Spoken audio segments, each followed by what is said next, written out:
Boa tarde, Senor Christian. What's going on, What's buddy? going on, brother? It's been a minute. Welcome, everyone, to Tudo, the Everything Portuguese Soccer podcast. I'm Mitch Freire. I'm Christian Ferreira. Christian, man, what's wrong, dude? Oh, mental my health God. check, bro. What's going on, man? For mental health check, man. Send me to the hospital right now for suicide watch. Everything. You name it. I think there needs I to be need like it.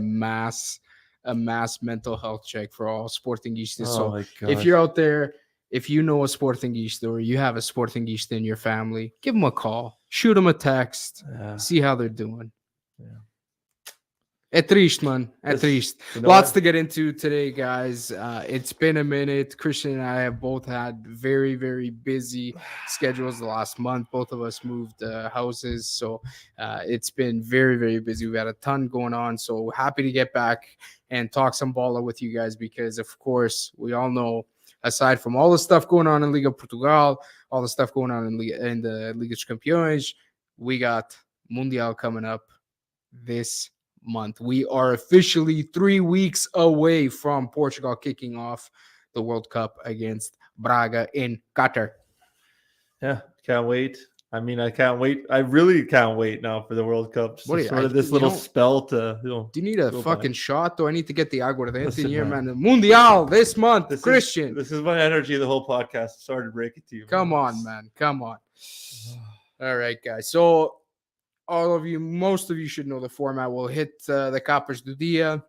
We'll do our to-do topics, basically going through Champions League, Europa League today as well. We'll go through a little bit of the UEFA rankings right now, the country rankings, the coefficient rankings. We always talk about that. It means a lot to the Portuguese clubs.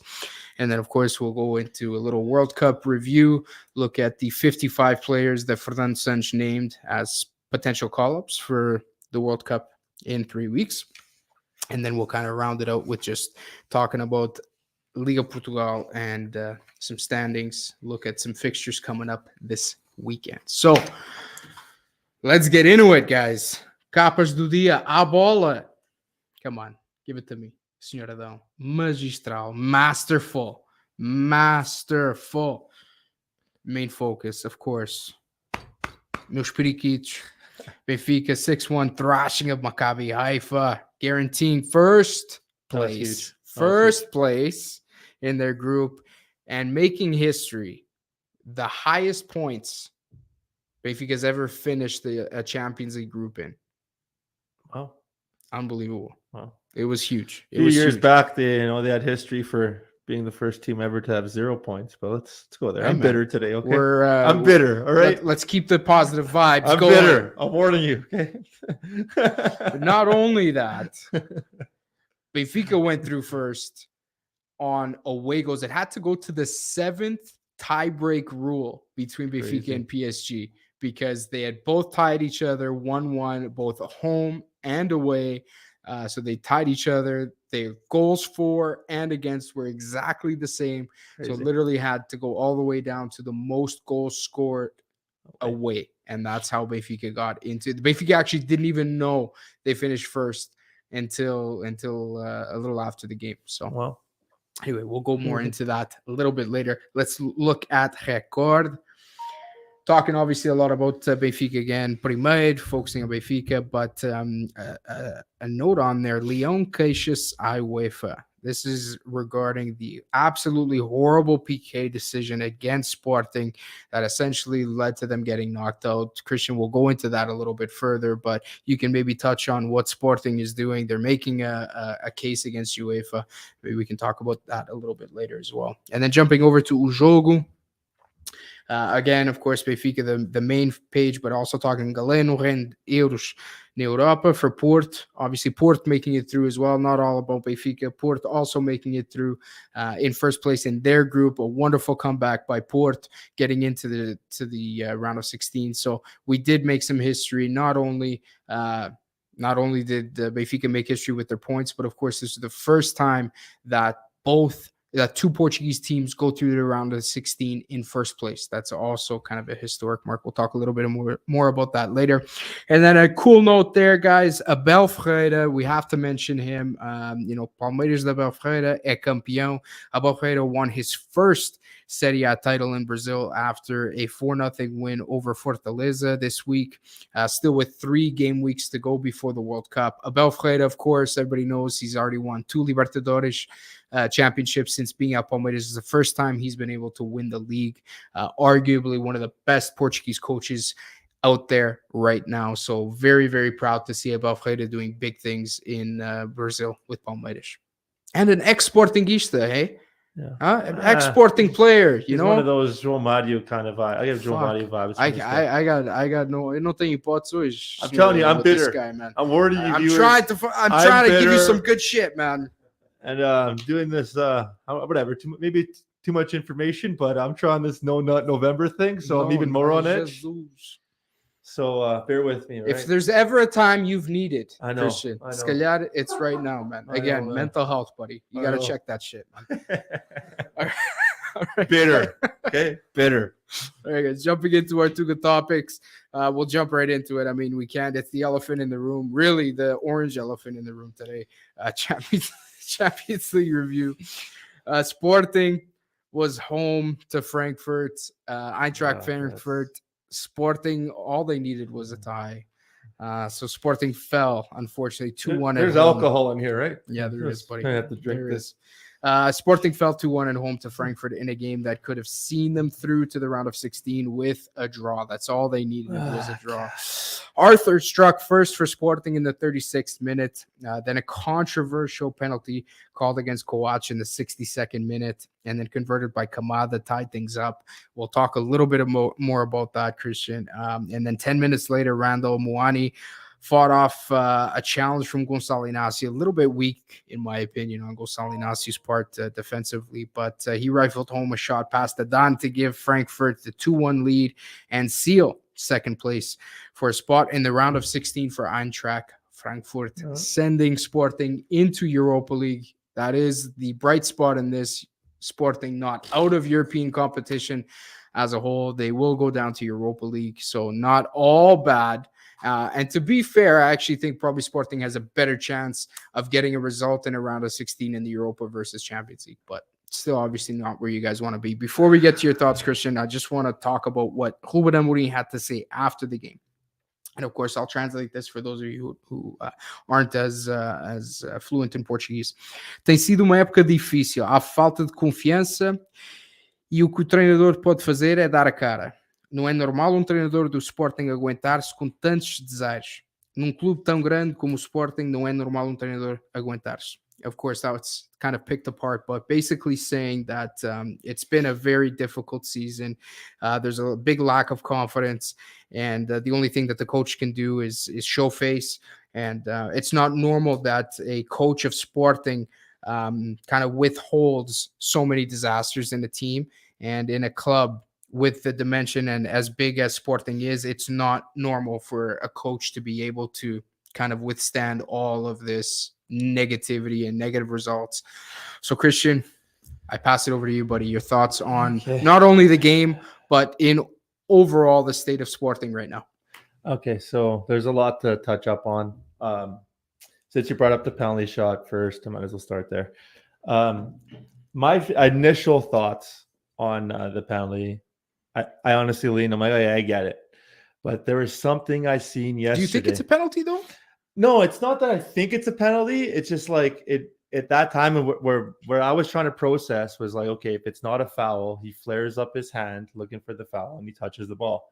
Could be a penalty. But I think it was a foul. Yeah, if it was a foul. I mean, Kamada doesn't, he jumps, he doesn't get a head to the ball. He puts an arm into the back of Coates. If he heads the ball, I could see, okay, he jumps. Yeah. Coates didn't really jump with him. Yeah. But to me, that's a foul every day of the week. Foul. So for me, it was either if it's not a foul at the time, if it's not a foul, it's a penalty shot. Anyways, they deemed it a penalty shot. But what changed my mind fully, where I was like, this is bullshit. I don't know if you caught the Liverpool game And what happened with Liverpool, sorry, with Bayern Munich. He used to play for Liverpool. What happened in the box with him and his handball? Did you hear about that? No. So the ball was kicked at him in the box. Who is this? Kicked at who? Mane. Oh, at Mane. Okay. Okay. He put his arms up to block his face like this. Sorry, I'm leaning back. He literally put his hands up to block his face from the ball. So the ball hit his hand. The referee called no penalty shot because he's blocking his face. He had time to move, right? So that wasn't a penalty shot. Yeah. The referee's like, oh no, it's just a reflex to block his face. So what Kovac gets hit in the back, flares his arm up, reflex, penalty shot. So this goes down to consistency. What is a penalty shot? What isn't a penalty shot? What do they look? Yeah. What is for a handball? What are they looking at? What's the criteria? Why does this guy get the ball blown at his face, blocked with his hand, which for me, it's more blatant because he is physically putting up his hand to block it. For me, that's more of a penalty shot than what Kovac did. It's a reflex. Honestly, so here's the thing. I think the rule is that the hand or the arm is if it's in an unnatural position. When you're jumping for a header, you don't need to flare your arms like this. No. Okay. So if it's not a foul, okay, if he jumps like that, Kamada gets his head to the ball and the ball ends up falling on Kovac's arm, it's a penalty all day. Yeah. The problem is he jumps, Kamada doesn't get a head to the ball. He puts an arm into the back of Kovac, and that's kind of what makes him flare his arms out. And that's what ends up making contact with the ball. Yeah. So it's a foul that forces Kovac to kind of move his arm up. Yeah. Now, you said he's looking for the foul. I mean, whether it's natural or unnatural, to me, it's a foul. He puts the arm in the back. He doesn't get the ball. It's a foul. Yeah. So I think that's where, and what surprised me, was shocked the shit out of me, is that the ref doesn't even go to the VAR. Yeah, that's bullshit. He doesn't even go to review the play. Yeah, no, for sure. But you know what? That being said, I think Sporting deserved to go out, okay, because of what happened. Sporting literally did not make the group solely on stupid mistakes. Going back to the Marseille game, the first two Marseille games, they were the weakest team in the group. They did not win a game, not one game other than the two Sporting games. Those are the only times they won. They got baffled twice by Tottenham, twice by Frankfurt. We lost both those games to Marseille with stupid plays. One was with Adan. He was sleeping the whole time. We all know what he did that game. And then another red card. Second game, Ishgayu gives away a stupid, don't even get me started with that guy. Stupid penalty shot, ends up getting a red. Pedro Gonçalves gets a red. We played with 9 guys that game. We ended up giving away 2 games, putting ourselves in this situation. So for me, it started there. And then now in this last game, I call it a harsh penalty. But I mean, I know I'm being really harsh on Kovac, but why are you flaring your arms out? I know it's easy to say in hindsight. I get it. Maybe it's a little bit harsh. I get it. But you know how iffy those plays are with the UEFA. I mean, you got to have more structure, more maturity, especially a guy like that. And then not only that, yes, the penalty shot was harsh, but it was 1-1. It was still 1-1. Yeah, we still were in after that penalty shot. But what's happening is, and it's really weird because Sporting in the last years were not like that. They're having a really hard time handling emotions. Second that goal went in, they started trembling. And then literally tried to hold the lead the whole time. And you cannot be doing that. You got to think to mais coragem. And again, they lost it again. So it wasn't just the penalty shot. It was the 2 Marseille games. Yeah, the penalty shot happened. But then after that penalty shot did happen, we were still into the next round. Mm-hmm. So it was really tough seeing that. Go ahead. Frankfurt tied the game. Ruben Amorim brings on Dario Isu for Ugarte and Trincão for Marcus Edwards. Are those the right subs at that point? Like, to your point, they're tied. A tie gets them through. Are those the two? Is that the right subs? You know Sporting's team way better than I do. Are those the two correct subs that Amorim makes at that point? I do think so. Yeah, we needed the thing is we're pretty battered. Why would you take Ugarte out? I just pure career. Like Ugarte is. So he was hurt. You're by far your best midfielder. He was hurt. That's why. Yeah, he was limping. He was literally limping for like 20 minutes actually before that. So he was hurt. And then I do think that was the right sub, because initially what he was thinking is we needed fast players to go. The one sub I did not agree with is Jovan Cabral. And don't get me wrong, I can sort of see where he was trying to, what he was sort of thinking, because Cabral can sneak in a few goals every once in a while historically, but he hasn't played all year. I think the only time he's ever played is played a few minutes in the Taça against Portuguese. So yeah, there was some questionable subs, but where I think Ruben Amorim was lacking wasn't just those initial subs. He's literally been playing players randomly. Like one day Artur's playing, then he won't play for 3 or 4 games, and then he'll play here. Like there's no consistency. He doesn't have like a set 11. He keeps rotating them. What about Pot playing in the midfield, man? Why would he play Pot and Ugarte in the midfield? So Morita went down hurt For sure. And then but you've got the Greek kid. What's his name?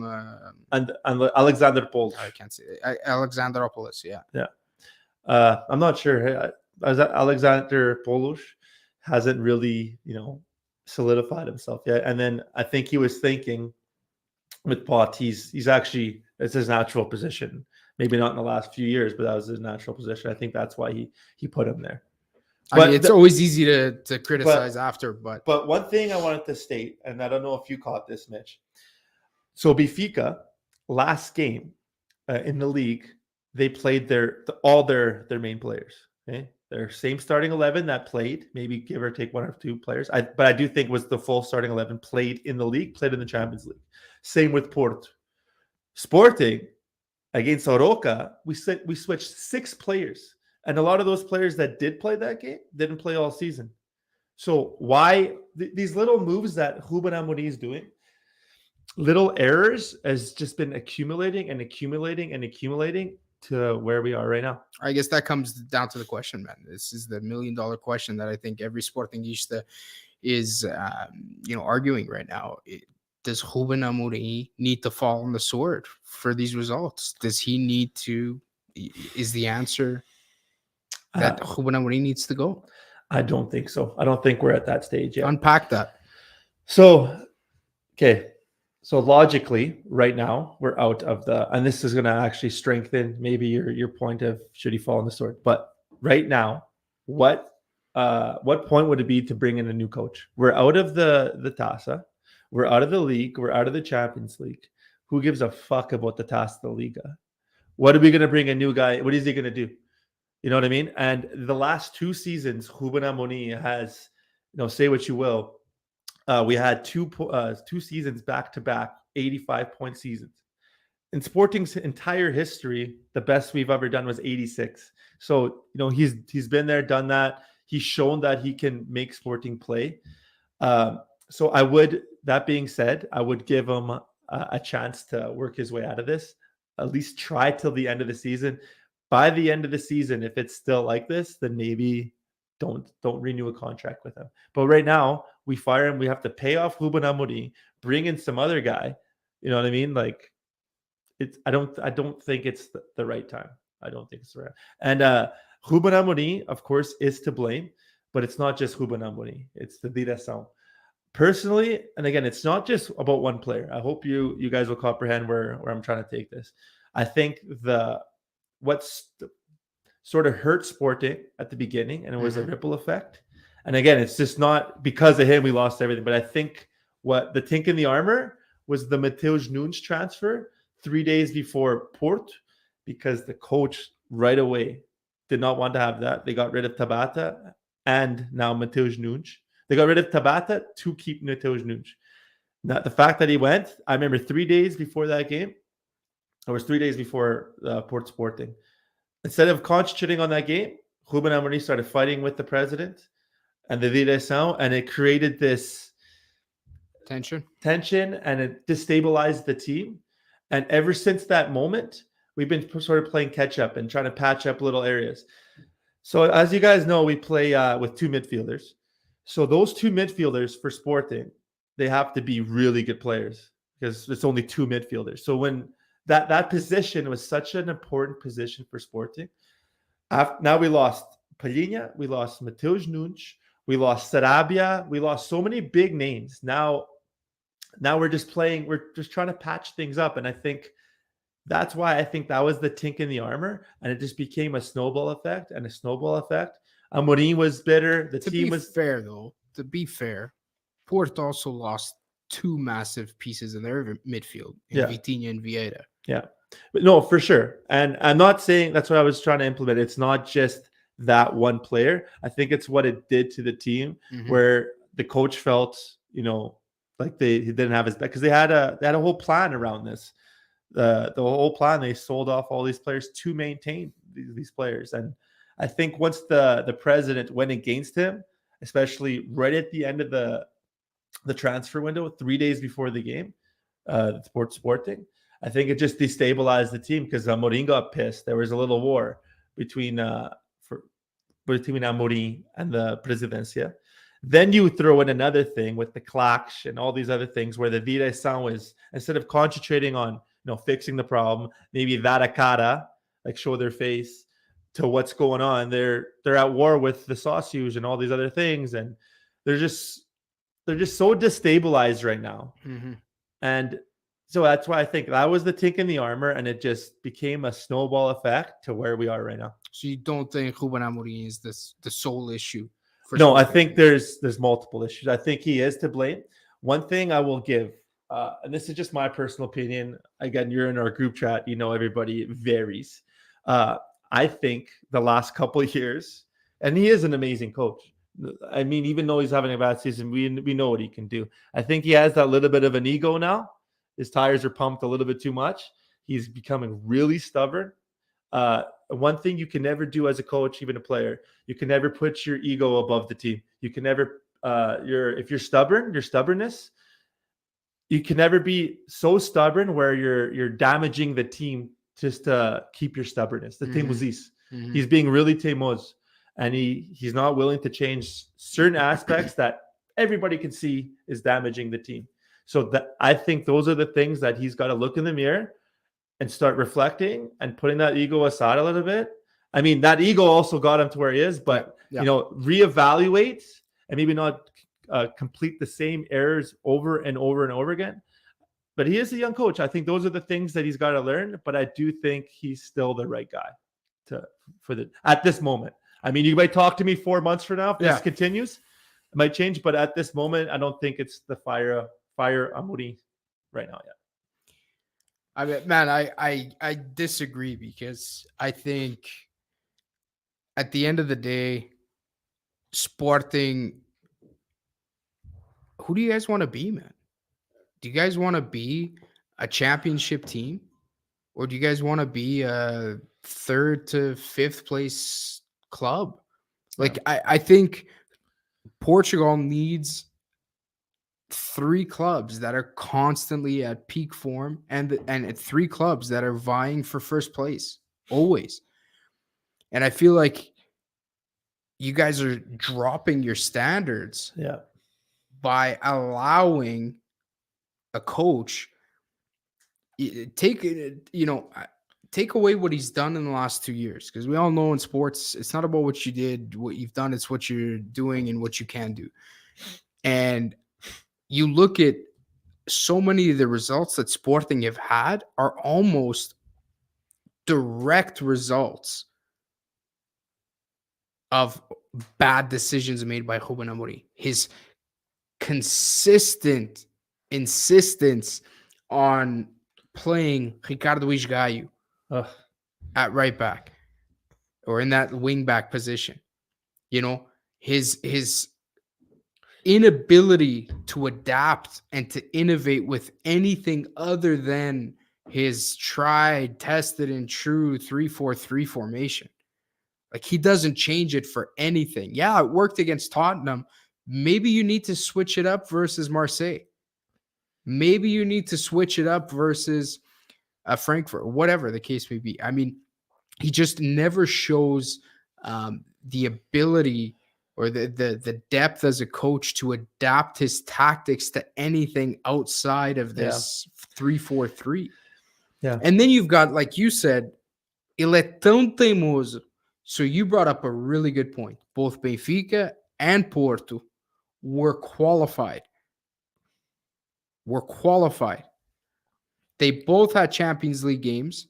Both teams played their regular starting 11s, both in the Liga on the weekend and during the week. The Liga came to Ruben Amorim 2 days before the game against Aroca and offered Ruben Amorim adiar o jogo, to postpone the game to another time so that Sporting could rest their players. And Ruben Amorim said no. Can I jump in real quick? Touching that, just not to defend him, but he came out and talked about that. He said, were you happy with his excuse? No, but he said the league came up to him 2 days before the game. So what? I don't care if they fucking came up to him an hour before the game. He already had it in his head that he was going to switch out 6 of his starting players. That's what it was. He talked to the players. If you already mentalized that, I got to rest players for my midweek game, and I'm going to risk. And here's the really bad part. They know that Porto dropped points against Santa Clara before they go into the game against Aroca. A win for Sporting brings them 1 point, within 1 point of Porto. So if you know that is so important still, and you get a chance to get yourself back in the running for a potential top 3 spot, and you've already mentalized and prepared that you're going to sit 6 of your starters against Aroca, why wouldn't you take this postponement? Like, why wouldn't you postpone the game? Yeah. Eu temos isso, man. And to me, if I'm the president and I'm sitting there saying, you had the chance to postpone this game and you said no, why? You sat 6 of our starting 11. Why the hell would you have done that? Yeah. When they gave you the chance. Yeah. His excuse was there was a compressed season with the World Cup. He was worried about when they were going to implement that. And his main thing is that he's already communicated with the players, those young players, that they're going to play. His excuse is he's got the talent enough that he should have won that game with the players that he has. That way, okay. But then are you really in the position to be making those kind of risks? Benfica's in the position to be making those kind of risks. And Roger Schmidt went into Chaves with guns blazing. Like, to me, at some point, the coach has to start taking responsibility for these decisions, man, because he's the reason Sporting is where they are at where they're at right now. Like you said, out of the Taça de Portugal, and I'm going to ask you a question.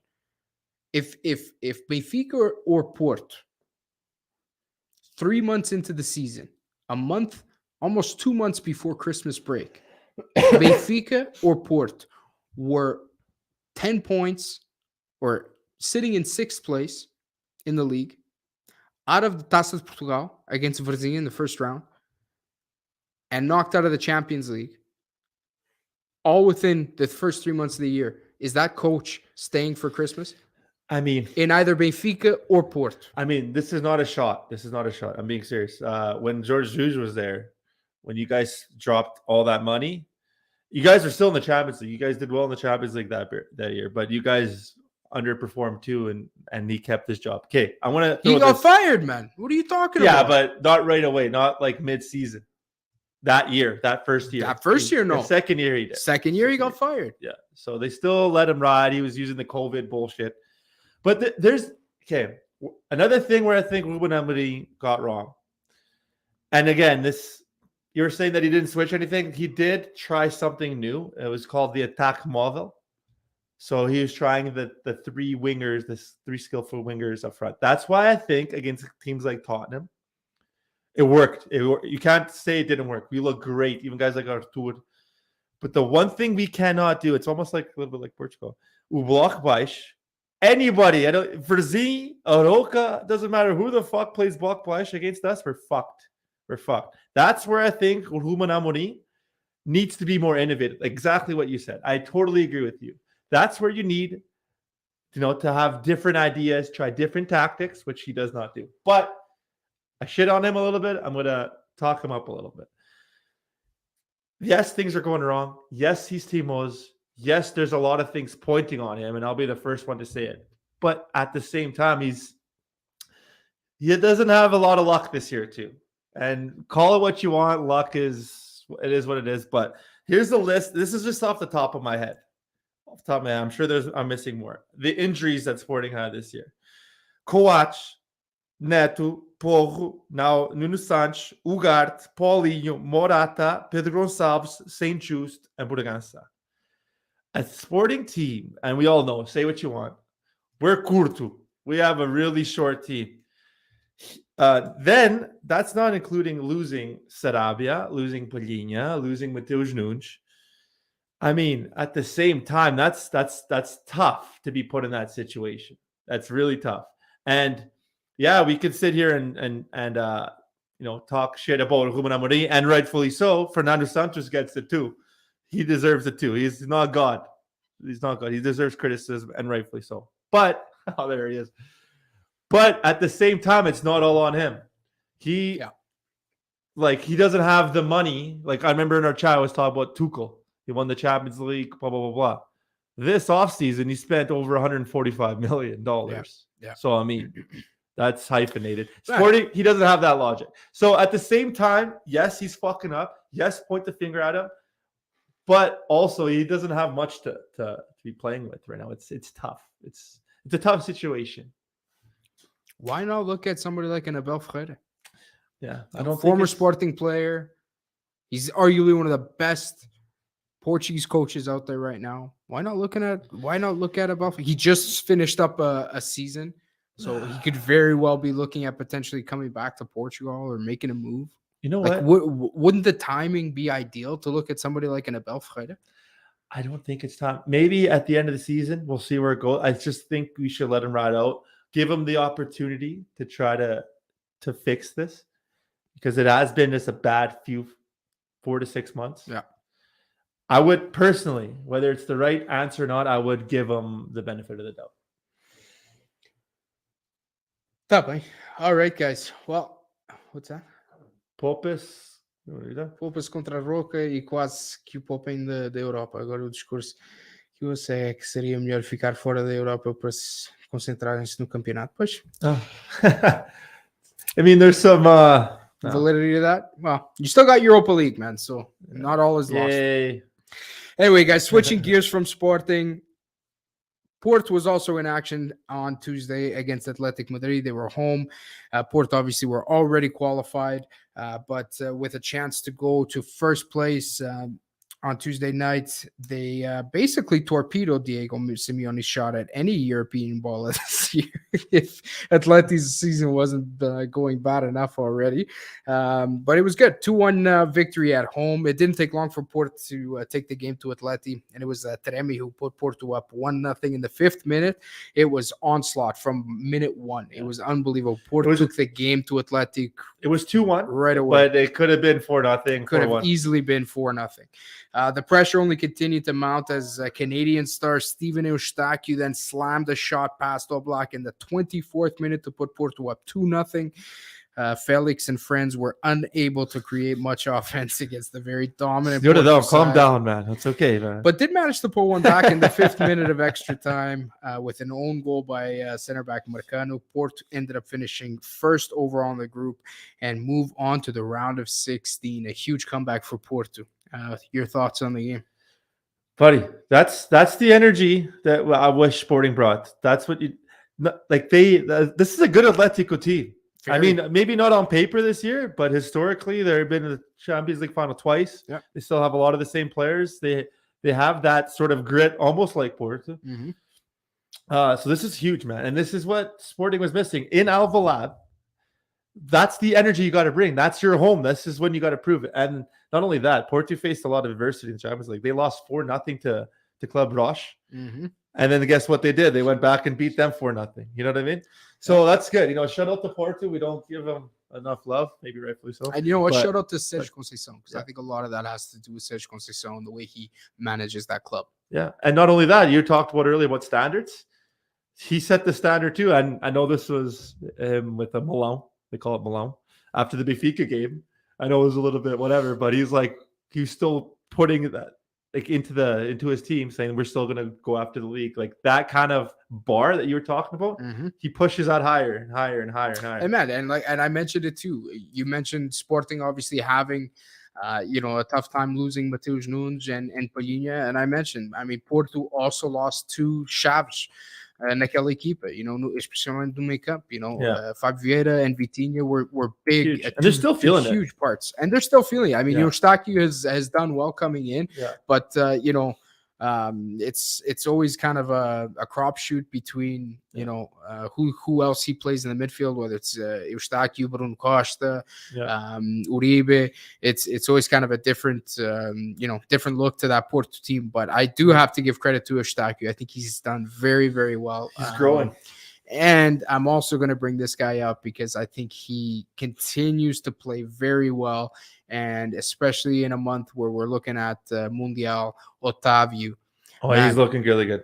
I tell you, I've watched that guy play the last 3 or 4 games. He's got grit, man. Man, he is a very, very, very good player. Very good player. Yes. His off-the-ball work rate, his positioning, he's very versatile. His passing ability is unbelievable. Really, really good player. And there's something that like you'd have to watch the game to understand. That fire he brings. Sometimes you can't even put it in statistics. Gaga, like he fights for every ball, argues for every play. Sometimes it's a little bit much. Don't get me wrong. He's one of those, man. He's one of those. You hate playing against him, but you love having him on your team. Sometimes you need that fiery guy on your team to get you going, and he definitely has that. But it's like you were saying, man. Porto has been through adversity, and they're showing it in the Liga, man. They tied to Santa Clara, lose to Benfica, they tied Estoril, so they lost to Rio Ave, so they've lost points, man. This year, they've lost points. If this was any other year, Sporting and Benfica already is running away with it, but they would be way back, man. Yeah, man. So it'll be interesting to see how they end up faring in the round of 16. Yeah. And then, of course, we're going to move to... I got to go to the washroom, man. Benfica, Maccabi Haifa. I mean, honestly, I didn't have a ton of expectations from this game. I actually thought Roger Schmidt would have rested some players because there really wasn't a huge opportunity for us to go first, really. But he did not rest any of the players. Yeah. He went full board against Maccabi Haifa, and they continue their incredible form, man. Continue their unbeaten run. I believe 22 or 23 games unbeaten. Professor Rogério. Richie, vai para cá, rapaz.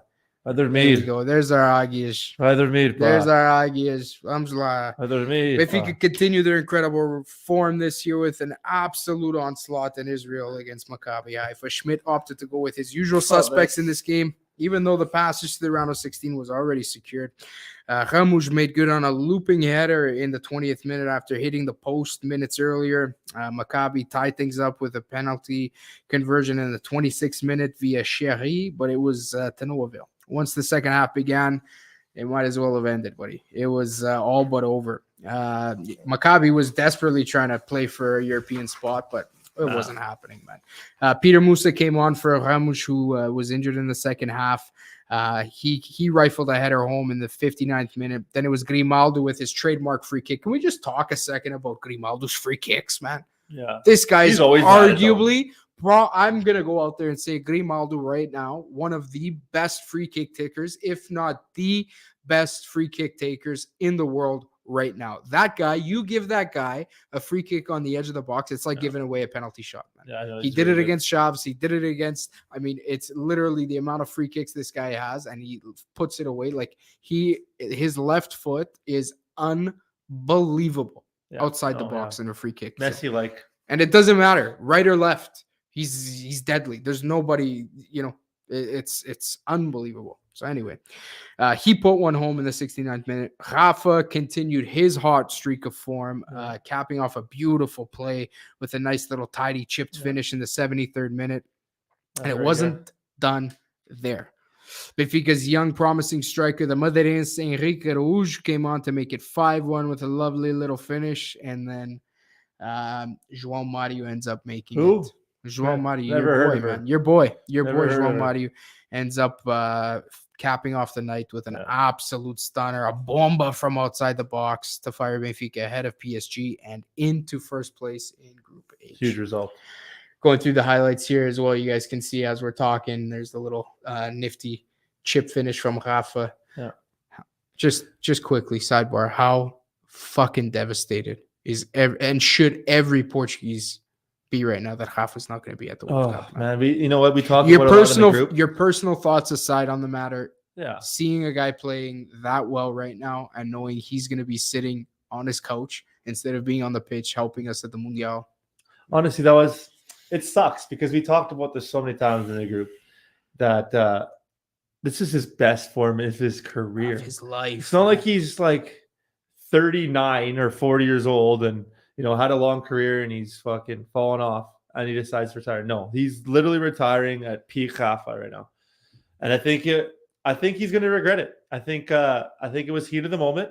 I mean, again, none of us know. This is just my personal opinion. None of us know what happened. None of us know. We're actually still trying to piece together. But personally, I think heat of the moment got the best of him. What happened? Something happened with him and Fernando Santos. Something happened for sure because it came out of nowhere. I think he's going to regret it because right now I actually legit think he could be a starter for the national team. Oh, he should be. And I don't think something happened. I honestly don't. I think it was premeditated. Yeah. I think he had his mind made up. Yeah. And I talked about this on our last pod. I think he had his mind made up the last Convocatória before the World Cup on the playoff right before we played Macedonia and Turkey. Yeah. And Rafa got overlooked for Otavio. And I think Rafa said, you know what, man, I'm in just as good a form as Otavio, and you've overlooked me for a Brazilian player. And then on top of that, a Brazilian-born player, on top of that, Otavio ends up getting more minutes in the 5 caps or 6 caps that he got for Portugal than Rafa has in the last 20. So I think it was a little bit of that. But anyway, off the Rafa topic to Benfica, unbelievable.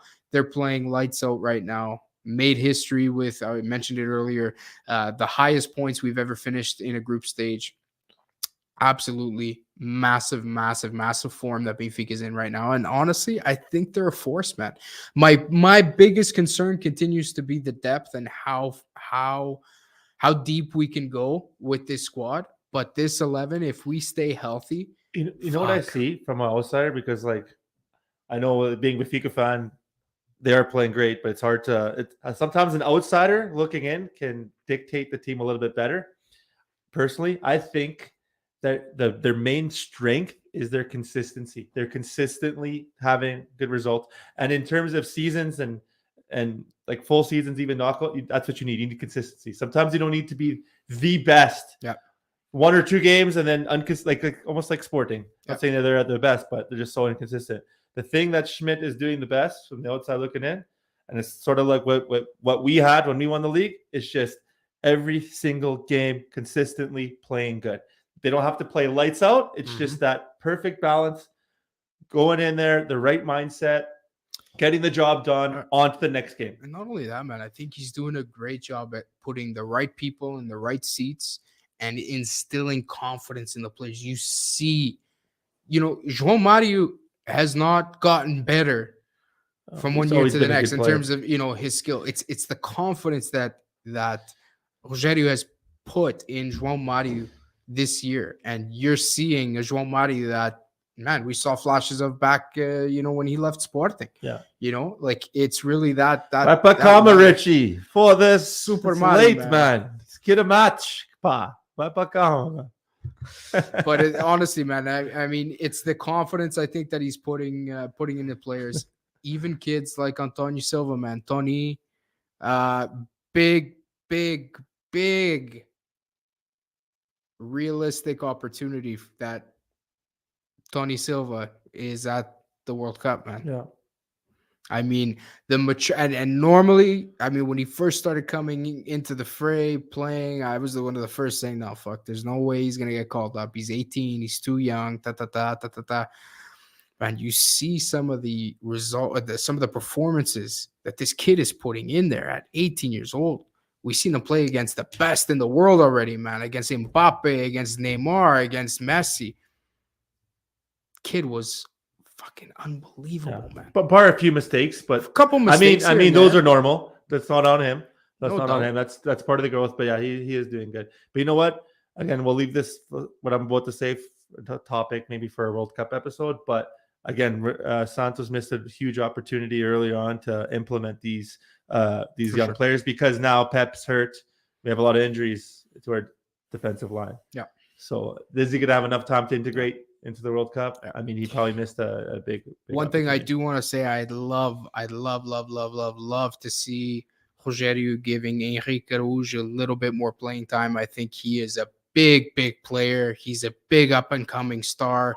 I know it was against Maccabi Haifa. Let's not get too excited, but he came on well, and I think that kid has a ton of potential for Benfica. And I think he needs to start getting some minutes. Think he's the best player to ever come out of Madeira? We got to go ahead of ourselves. No, I see the meme about that. All right, guys, switching gears a little bit to Europa League. Braga was going up against Malmo today. Braga were in a fight for their European lives tonight against Malmo, needing a win at home and a Union Berlin loss in order to secure second place in the group. Ricardo Horta mopped up a sloppy play and put Braga up 1-0 in the 36th minute, and then it was Spanish youngster Álvaro Diallo that put Braga up 2-0 in the 55th minute. Malmo pulled one back through Seydiu in the 77th minute, but it did not matter. Union Berlin defeated Union Saint-Gilloise away to secure their spot in second and send Braga crashing out of Europa League and sending them to the Europa Conference League, making Sporting the only Portuguese team that will be competing in the round of 16 of the Europa League competition. So shitty for Braga, honestly. This pisses me off beyond anything, because that is a group that Braga should be finishing first in all day, every day, and it pisses me off to no end that arguably the third or fourth best team in Portugal is crashing out in third spot. That's another inconsistent team. Oh my god! I'm telling you, they started off so well. And we all, most people watching this podcast, obviously us, we know ball. We seen Braga playing, and you seen something there. You did 100%. Especially even against, I think we played Braga probably the worst time because they're fresh, they were confident, they have a lot there. But again, it's just that I don't know what's happened, man. They had a poor result against Porto. They're dropping points here and there, and then they'll beat another team like 5-0, and then they'll drop points. Like they're just. Yeah. They're not consistent. And again, I agree with you. This is a group. They should definitely be going on to the next round. And it hurts Portugal. I mean, we all have our rivalries and we all bust balls. Don't get me wrong. But it's good for Portugal to have us in Europe. It is. Oh, it not only benefits Portugal, it benefits teams like Benfica, Porto. It benefits everybody because you're not going to be winning the league every single year for the next 20 years. Yeah. You know, you go up and down. And then anytime you can get into Champions League, brings more money into our league because those big teams have more money to invest into our league, and it just keeps circulating through, and we get stronger and stronger and stronger. So the two huge opportunities missed with Sporting and now Braga. So to that point, Christian, we'll run by the current UEFA coefficient rankings by country. So as it stands, Portugal are now behind the Netherlands. It's been kind of a tug of war back and forth because we both have so many teams in Europe. But basically, Ajax joined. So even though Ajax knocked out of the Champions League into Europa League, they will join Feyenoord and PSV, who both moved on to the round of 16 in Europa. AZ Alkmaar also moved ahead in the Conference League, so they will join Braga in the round of 16 of the Conference League, meaning both the Netherlands will still have the same equal amount of teams for competing in Europe as Portugal, even though we've got two teams in the Champions League, as we've covered before. The wins in Europe count for the same amount of points, whether you're in Champions League, Europa League, or Conference League. That's stupid. So that tug of war will continue, which really sucks because, you know, making it or a win in the Conference League, a win in the Europa League is not the same as, you know, a Benfica beating a Juventus or Sporting beating a Tottenham. Those points should absolutely be worth more than 100%. Wins in Europa. And so we'll continue to monitor that. That's also, for those of you who don't know, that's also very important for how many Portuguese teams end up getting a place in Europe right out of the Liga. So that is really, really big for us. So we'll continue to kind of monitor that, and hopefully hopefully all four clubs continue to get results. I mean, at the end of the day, we do still have 4 clubs competing in Europe, which is the most important thing. So still a chance to be getting some results. And that's the most important thing. All right, guys. Here we go.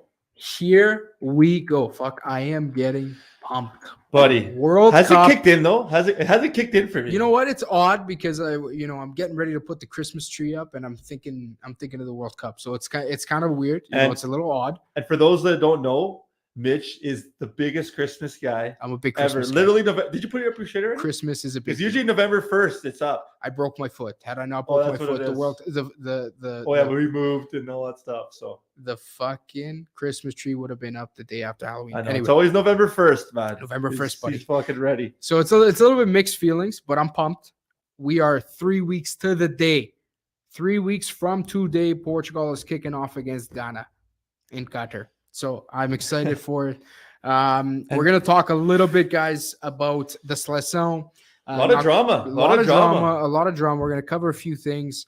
Fernando Santos, 1 week from today, is naming his squad. He named his preliminary 55. We'll run through the list with you guys, and Christian and I will talk a little bit about who we think makes the call up. So before we get into it, some for sure guaranteed absentees, some question marks. Basically, here's what we know. Diogo Jota, Rafa, Neto are 3 players that are 100% out. Rafa, obviously, we've talked about it because a lot of players out of form too. Neto for injury, Diogo Jota for injury. The other big question mark, almost confirmed, is Pep. Pep has been out with an injury. It does not look like he is coming back.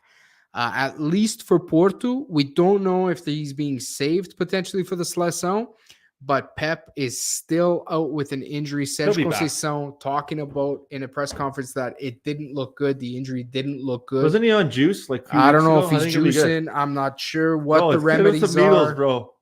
But come on, Pep. The question is, man, even if he does come back, what kind of form is he going to be to be starting in the World Cup? 1,000% right. But again, not to beat a dead horse, and we're beating it. It's been dead for months, years. It's been beaten. But he did not prep the other players. So how the fuck are they going to play? So I think even like a rusty Pep, he's got to play, man. He's prepped Danilo. That's all we need. All right, guys. So quickly, let's run through the 55 players, and then Christian and I will kind of touch on who we think is the top runner. Guarda-redes, Diogo Costa, Rui Patrício, Anthony Lopes, José Sá, and Rui Silva. Defesas, Diogo Dalot, Nuno Tavares, Danilo. That's Danilo Pereira from PSG, yes, as defesas. Danilo, Nelson Semedo, João Cancelo, Cédric Soares, Thierry Correia, love seeing him there, by the way. António Silva, David Carmo, Diogo Leite, José Fonte, Fábio Cardoso, Gonçalo Inácio, Pep, Ruben Dias, Tiago Diallo, Domingos Duarte, Mário Rui, Nuno Mendes e Rafael Guerreiro. Those are all of the defenders potentially getting a call up for the seleção. Any name in there that's not there? Any name that's not there that kind of stood out to you? No. I think once you have that big of a list, you pretty much can hit everybody. I don't think there's any big names. Not big. They even called Paulinho, man. That's digging low. That's real deep. Médios, William Carvalho, Florentino Luiz, João Moutinho, Fábio Carvalho, Fábio Vieira, Ruben Neves, Otávio, Bernardo Silva, Mateus Nunes, Bruno Fernandes, João Mário, Renato Sanches, João Palhinha, Vitinha, Nuno Santos e Sérgio Oliveira. Not sure how he squeaks in there, but okay. Yeah, who knows? And then avançados, André Silva, Paulinho, Ricardo Horta, Gonçalo Guedes, Cristiano Ronaldo, João Félix, Jota from Celtic, Pedro Gonçalves Pote from Sporting, Francisco Trincão, Rafael Leão, Daniel Pudense, Beto, Gonçalo Ramos e Vitinha. So a very, very comprehensive list from Fernando Santos. To be honest, I'm pretty happy with that list. I'm glad that those are the players he's looking at. But the big question is for the World Cup, a coach can bring really however many players he wants. Normally, coaches keep it to between 26 to a maximum of 28 players because at the end of the day, every game, only 24 players can dress. So even if you take 26 players, you're going to have to choose to sit 2 players every game. So that being said, Christian, what are your thoughts? Who is looking like the most likely of, let's go with 26, because typically that's usually the number Fernando Santos likes to run with is 26.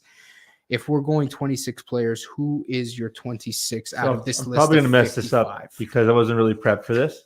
So it's going to be tough. I might be picking too many midfielders or too many defensemen, so bear with me here. You name it, and I'll count it out for you. Okay, the 3 goalies, I think it's obvious. Okay. Diogo Costa, Rui Patrício. Would you agree with that? Yeah. Also, before I go on, is this our list or Fernando Santos' list? Because that changes your everything. list. We already know Fernando Santos' list. So how many defenders do you think we're going to take? It really depends. Okay, I'll just name them off. Okay, so Diogo lock. Fuck, he should almost be a starter. He's honestly what there was a thing coming out about him that he was like the best young wing back in the world right now, which I agree. I agree with. Danilo will be there, I think, and he deserves to be there. João Cancelo for sure will be there. I mean, this is where it depends on the tactics. Tony Silva deserves to be there, but I personally think David Carmo was more. Not that he's better. I don't think he's better. Yeah. I think he's more maduro, if that makes sense. Here's the thing, man. Have you watched David Carmo the last few games? Yeah, he's been a little bit, but... Man, a little bit. Fuck, he's looked terrible. And I've always been a huge David Carmo fan. Yeah. The last few games, he has looked terrible. Yeah.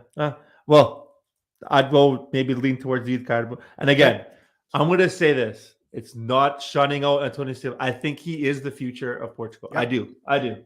I don't want to say it.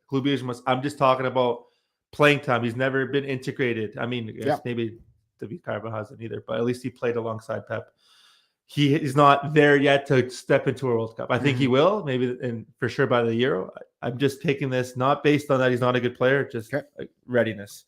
So Carmo? Yeah, the David Carmo, where am I? Right there.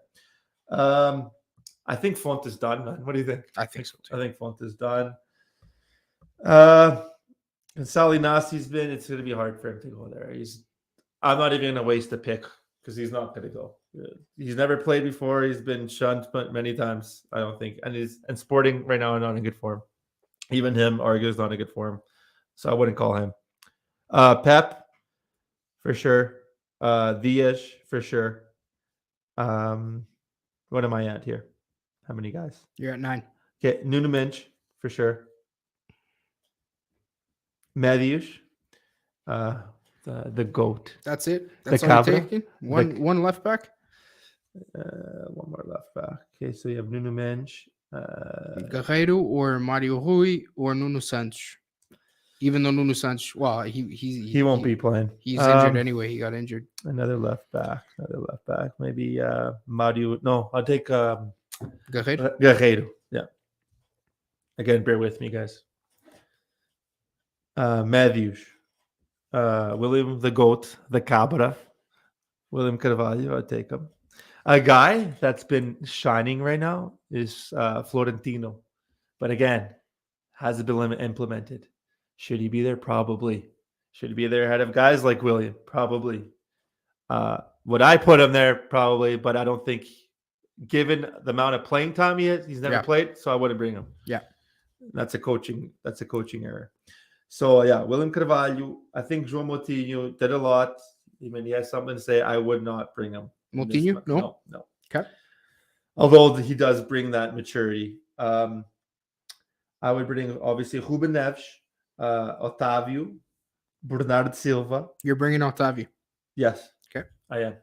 The form he's in, I would. And he's that fiery guy. I'd bring Otávio. Bernardo Silva, of course. Mateus Nunes. Bruno Fernandes. Renato Sanches. João Palhinha, Vitinha. I would bring. Okay, so Mateus Nunes you're bringing. Who else? Sorry. Sorry, I'm going a little fast here. So William Carvalho, Yeah, William, Neves, Otávio, Bernardo Silva, Mateus Nunes, Bruno Fernandes, Bruno Fernandes, Renato Santos, Renato. João Palhinha, and Vitinha. How many am I at? You're at 20. So, okay. So I might go back and pick a couple more midfielders after. So my front. So how many more picks do I got? I got 6 more. Oh, 6 more, sorry. What? No Moutinho. No Moutinho, man. I'm not. He's done a lot, but we are so much depth. Anti-Moutinho. I'm not anti-Moutinho. I just think we have so many midfielders right now, and I think we've grown past that. Okay, 6 forwards, buddy. Okay. I got Ricardo Horta. That's one. I got Cristiano Ronaldo. I got João Felix. I got Jota. I got Pedro Gonçalves. You're taking Jota from Celtic? Oh, no. Did I already say the other Jota? The other Jota's injured. Oh, he won't be. He'll miss the World Cup. Cup. Yeah, he's out. Okay, then Pedro Gonçalves. So Ricardo Horta, Cristiano Ronaldo, João Felix, Pedro Gonçalves. So I have 2 more picks, right? Felix, Pot, and 2 more. Oh, Rafael Leão for sure. I Yeah. believe I forgot him. Yeah. So 1 more pick. Last pick. I know I'm going to be missing a guy that's just fucking blatantly obvious. There's a second page there too.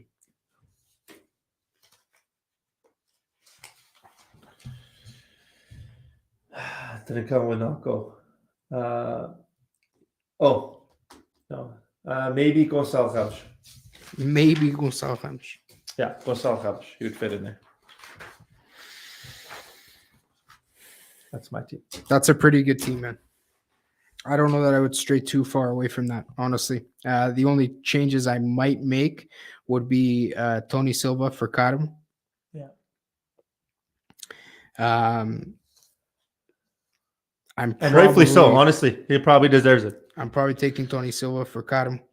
Midfielders, I would take Florentino over. But even with no playing time? Really? Who do you take? Because you got to implement that, right? It's not with this is what I was overthinking. It's not the best team anymore. It's the World Cup is in 3 weeks. Yeah, man. Yeah, with that midfield, I honestly, William, Neves, Otávio. Would you bring João Mario? I didn't pick João Mario. Would you bring João Mario? Mateus Nunes, Bruno Fernandes, Renato, Palhinha, Vitinha. I mean, who do you take out of there for João Mario? Do you take Renato? Yeah, Renato Sanches, like, to me, Renato Sanches just plays like a different beast for the Seleção, man. I even though he's been injured, hasn't been getting a ton of playing time for PSG. I don't think you can leave Renato Sanches at home, man. And João Mario, as good as he's been, I don't know, man. I don't know. It's a really tough one. Yeah. I think I don't know. I think I take Renato over João Mario, to be honest with you. He has that firiness. He's got a different. He's a big game player for Portugal. You put a Portugal jersey. I don't know what it is, man. You put a Portugal jersey on that kid, and it's lights out, man. It's a different kid that comes. And he brings that. He's a great box to box man. And forwards, Horta, Ronaldo, Felix, Pot, Leão, Ramos. That's who you had. I agree for the most part. I think Daniel Prudence has a really strong argument to be made. But who do you leave out for Prudence? See, this is the thing. Okay. So a lot of these Sporting players are not playing. Why? Because we're in 6th. Wolves are fighting for regulation right now. You know what I mean? So, I mean, don't get me wrong. It's the Prem, but they're not in good form, man. Maybe I'm not talking about him individually. Maybe he is showing up. It'd be tough to bring a lot of players from that team. Even Mateus Nunes. Yeah. It'd be tough to bring a lot of players from that team, given how horrible Wolves is this year. I think this is honestly pretty close to my squad. I honestly can't think of any big names I'm taking. To me, you said Gonçalo Ramos, maybe. To me, Gonçalo Ramos right now, he is the highest scoring Portuguese player in the world right now. You cannot leave that kid at home. Whether you think he's going to get playing time or not, I think having a number 9 like that is something that in the form that he's in is not something that Portugal typically has at their disposal. You cannot leave that kid at home. He's full of confidence. He's scoring goals. He needs to be at the World Cup. It's not even a fucking question to me. Yeah. And I think Pot needs to be there because he is such a versatile player. And I think, honestly, at the end of the day, João Felix is the big question mark. A lot of people were questioning. He came on the other day, and he just showed why he needs to be there. If any of you didn't see, do yourself a favor, go to fucking YouTube and pull up João Felix's 2 goals that he scored coming off the bench the other day for Athletic Madrid. This kid. You know what? Touching on that, he needs to get his mentality checked. Man. He went out after that loss, and that's a big no-no, man. And I mean, one thing when you're Ronaldo, and I'm not to bring in Kibosh's whole thing, but he's had a career. He's been there, done that. Not justifying that, but João Felix is at that brink. He has so much potential, and he's fucking shitting all over his future with stupidity. Like after they got knocked out of the Champions League, he was out all night partying, smoking hookah, celebrating. You don't do that, man. You don't do that. We see a player in him. We see a player, unless it's Istanbul in Orlando. But anyway, all jokes aside, he's got to get his mentality checked because there's a player there. Yes, you can argue he's not on the right team. I don't think he is. But that being said, he's still young. He's not proven at all. Doesn't even made the top 10 Ballon d'Or list, not even close to that argument. And he should be that player. He was shunned as the next Cristiano Ronaldo or the next person to take that reign. He has the skill to do that. Now he's got to put in the work, turn FIFA off for a little bit, put the hookah down and start focusing on ball because we have a player there and he has another level there and we need him there. Yeah, I agree. And I think that that girlfriend of his is no good. Bad news bears. Just what is he doing going back with her, man? I'm not turn this into a soap opera, but man, Pohu already destroyed that, man. I mean, technically, Pohu also had whatever, man. Now he's getting I don't know. The Porto fans put up uma tarja no jogo contra o Atlético Madrid that said "Cornos, mas Felix." That's pretty funny, man. Anyways. Stop being soft. I feel for the guy. Get hard, and not in that way. I know this is not November, not that way, but start focusing on your craft. We need a big João Felix. He's getting too soft here, man. Honestly, we need a big João Felix, especially if he wants to make a move away from Athletic Madrid in January. João Felix needs to show up to the World Cup and show the world why Athletic splashed 120 million euros. Since Jota is down. He has a big opportunity to implement because before you can't take Jota out, rightfully so. Now he has a big opportunity to step in and implement himself. Yeah, because to bring João Felix, he needs to play at the World Cup, man. He needs to play. You got to give him the ball. He's the type of guy. You saw what he did the other day when Simeone put him on. I don't know what was with him, man. I don't know if it was the hookah he smoked the night before or what it was, man. You know what? Start smoking hookah. The guy came on. Man, he came on and he was a beast. That's the João Felix we need, man. Let's look at some comments here. Navidad. Feliz Navidad. Feliz Navidad. Let's go. All right, guys, we're just over the hour mark here. We've gone through a lot of ball today. There was a lot to cover. There is a big month coming up. I'm pumped.